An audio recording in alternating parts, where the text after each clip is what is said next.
నిన్న జరిగిన పోలింగ్తో ఆంధ్రప్రదేశ్లో వైఎస్ఆర్సీపీ ఓడిపోవడం ఖాయమని జగన్మోహన్ రెడ్డి భావించారా? అందుకే ఐపాక్ ఆంధ్రప్రదేశ్లో దుకాణం సర్దేసిందా అంటే అవుననే సమాధానం ఇస్తున్నారు కొంతమంది రాజకీయ విశ్లేషకులు. ఈ నేపథ్యంలో ఇదే అంశానికి సంబంధించి మనతో మాట్లాడేందుకు ప్రముఖ రాజకీయ విశ్లేషకులు, ప్రముఖ సీనియర్ జర్నలిస్ట్ దుర్గా వడ్లమణి గారు మనతో ఉన్నారు. మేడంతో మాట్లాడదాం. దుర్గా, నమస్తే అండి. నమస్తే. నిన్న జరిగినటువంటి పోలింగ్తో ఆంధ్రప్రదేశ్లో వైఎస్ఆర్సీపీ ఓడిపోవడం ఖాయమని జగన్మోహన్ రెడ్డి భావించారని, అందులో భాగంగానే ఐపాక్ అభినందన సభ ఏదైతే ఉందో జరగాల్సి అది క్యాన్సిల్ చేశారని, ఆంధ్రప్రదేశ్లో ఐపాక్ ఇక దుకాణం సర్దేయబోతుంది అంటూ ఒక వార్త అయితే ఇప్పుడు సోషల్ మీడియాలో చక్కర్లు కొడుతూ ఉంది. పెద్ద ఎత్తున ప్రచారం జరుగుతూ ఉంది. ఏంటి ఈ ప్రచారంలో వాస్తవం ఉందంటారా? మీరు చెప్పింది కరెక్ట్ అండి. ఐపాక్ టీం ఎప్పుడో సర్దేసుకుంటుంది, ఎందుకంటే అందులో సందేహం లేదు. నిన్న ఎప్పుడైతే ఈ ఓటింగ్ సరళి మారుతూ వచ్చిందో, తర్వాత ప్రజలంతా కూడా వన్ సైడ్గా ఉన్నారు అని అర్థమైందో, ఎప్పటికప్పుడు వాళ్ళకి ఇంటెలిజెన్స్ రిపోర్ట్స్ వస్తాయి కదా జగన్మోహన్ రెడ్డి గారికి. వచ్చాక ఆయన ఈ ఐపాక్ టీంతో మాట్లాడి ఉంటారు. ఐపాక్ టీంతో రేపు విజయోత్సవ సంబరాలు ఉన్నాయి యాక్చువల్గా వాళ్ళకి. అక్కడ బెంచ్ సర్కిల్లో 2వ ఫ్లోర్లో వాళ్ళ ఆఫీస్ ఉంది కదా, ఆ ఆఫీస్లో చేసుకోవాలని ఇవాళ ముస్తాబు చేద్దాం అనుకున్నారు వాళ్ళ ఆఫీస్ని. కాకపోతే ఏంటంటే ఆయన రారు అని తెలిసింది, ఎవరు, జగన్మోహన్ రెడ్డి గారు. సో రిషిరాజ్ సింగ్ ముందుగానే ఆయన ఎలర్ట్ అయ్యి వాళ్ళ టీంతో సర్దుకోవడానికి ప్రయత్నిస్తున్నాడని వచ్చింది మనకు వార్త. మీకు గుర్తుంటే 2019లో ప్రశాంత్ కిషోర్ ఐపాక్ టీంకి అధ్యక్షుడు, అప్పుడు ఆయనే చూసుకున్నాడు, ఆయన గెలిపించాడు. అదే ప్రశాంత్ కిషోర్ మీకు గుర్తుంటే మొన్న ఒక ఇంటర్వ్యూలో చెప్పాడు, ఏడాది క్రితం జగన్మోహన్ రెడ్డి గారిని కలిశాను నేను, అప్పుడు మీరు నెగ్గరు ఖచ్చితంగా, ఈసారి మీ పథకాలు మిమ్మల్ని నెగ్గించవు అని చెప్పాను అని చెప్పాడు ఆయన. మీకు గుర్తుంటే చెప్పినప్పుడు ఈయన ఎందుకు లేదు, ఎందుకు నెగ్గము మేము, మాకు 155 వస్తాయి అని చెప్పాడు అని విన్నాం. కానీ నిన్న ఓటింగ్ సరళి చూశాక ఆయనకి విషయం అంతా కూడా బాగా అర్థమైంది. సరే తను నెగ్గను అని అర్థమయ్యాక ఆయన ఏం చేశాడంటే ఇవాళ రేపు విజయోత్సవ సభకి రానని చెప్పాడు. అంతేకాకుండా ఈ ఐపాక్ టీంకి ఇవ్వాల్సిన డబ్బులో సగం కట్ చేశాడు, అంటే 50 కోట్లు ఇవ్వలేదు అని కూడా వార్త వచ్చింది మనకి. అంటే 100 కోట్లకు ఒప్పందం అనమాట. ఇప్పుడు ఐపాక్ టీము విషయం ఏంటంటే రిషిరాజ్ సింగ్ ఎవరైతే ఉన్నాడో అతను ఏం చేశాడంటే తన దగ్గర పనిచేస్తున్న వాళ్ళందరికీ కూడా ముందు అర్జెంటుగా మీరు మీ ల్యాప్టాప్లు, మీ మొబైల్స్, మీ chips, whatever you have అవన్నీ మాకు ఇచ్చేసేయండి. ఎందుకంటే ఇప్పుడు దుకాణం సర్దేసుకోకపోతే వీళ్ళు చేసిన ఈ ఫేక్ సర్వేలు, ఫేక్ ఇదులంతా బయటపడతాయి కదా. ఆ భయం కొద్దీ ఆయన ముందుగా వాళ్ళందరినీ అడిగితే వాళ్ళు మాకు ఇవ్వాల్సిన జీతాలు మాకు ఇస్తామన్న, సో ఇదంతా నడుస్తుంది అనమాట.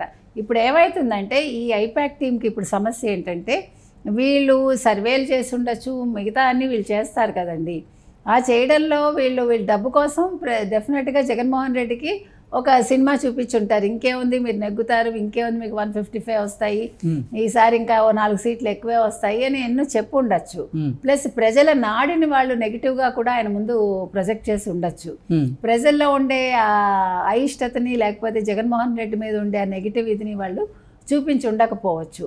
సో ఇప్పుడు ఇవన్నీ కూడా బయటకు వచ్చాయనుకోండి, ఇప్పుడు వీళ్ళలోని ఈ టీంలోనే ఎవడైనా కోపం కొద్దీ జగన్మోహన్ రెడ్డి సలహాదారులకు పంపించాడు అనుకోండి, అప్పుడు ఈ రిషిరాజ్ సింగ్కి పీకి చుట్టుకుంటుంది కదా అదంతా.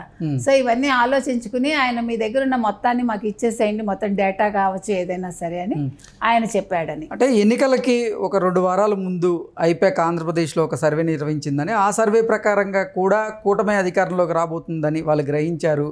అది లీక్ అయింది ఆ సర్వే కూడా అంటూ రకరకాల వార్తలు వచ్చాయి. మొన్నటి వరకు చూసాం మనం. ఆ సర్వే ప్రకారంగా చూసుకున్నట్లయితే కూటమికి 140 స్థానాలు వచ్చే అవకాశం ఉందన్నట్లుగా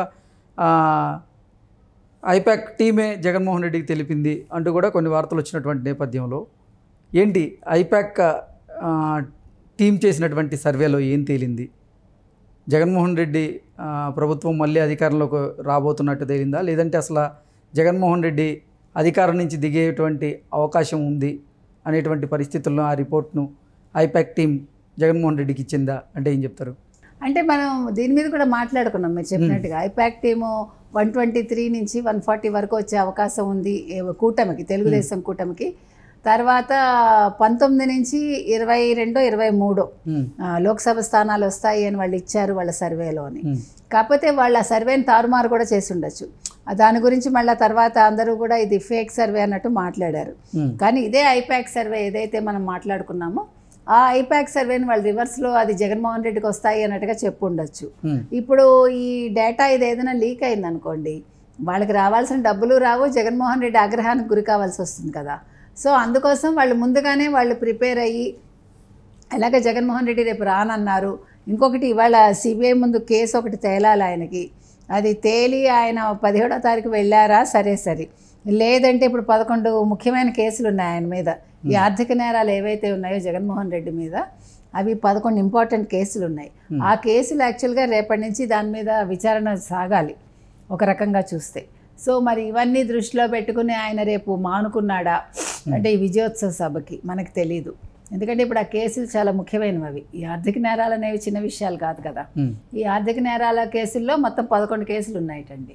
అవి రేపటి నుంచి విచారణ సాగితే ఇప్పుడు ఈయన సీఎం కాదు, ప్రెసెంట్ అయితే ఆపద్ధర్మ ముఖ్యమంత్రి ఆయన, రిజల్ట్ రాలేదు కాబట్టి ఇప్పుడు ఎస్కేప్ అవటానికి ఉండకపోవచ్చు ఆయనకి.